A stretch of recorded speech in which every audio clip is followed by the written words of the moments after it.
Балалар, бүгін біз азот қышқылының қасиеттерін зерттейміз. Қышқылдарға ортақ қасиет 9 пробиркаға азот қышқылы құйылған. Үшеуінде концентрлі, алтауын қазір сұйылтамыз. Байқап отырыңдар.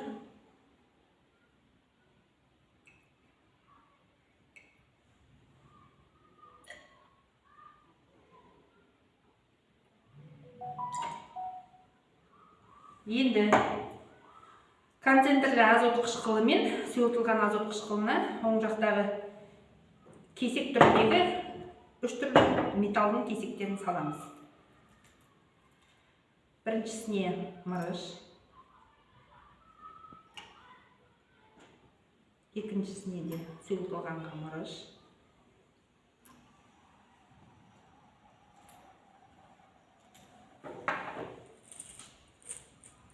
концентрлі азот қышқылына алюминий және сұйылтылған азот қышқылына да алюминий кесегін.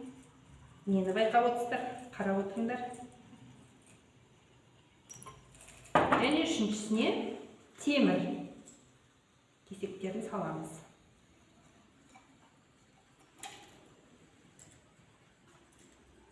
Көмір түсті газ бөлініп жатыр, иә балалар?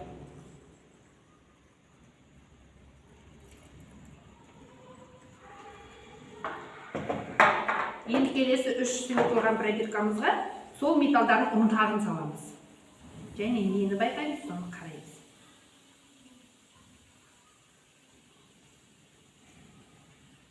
Мырыш ұнтағы бірден реакция бастады. Екіншісіне алюминий ұнтағын және үшіншісіне темір ұнтағын.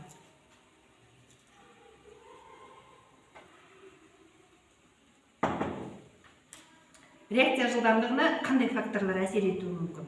Байқағандарыңды қорытынды түрінде дәптерге жазыңыздар.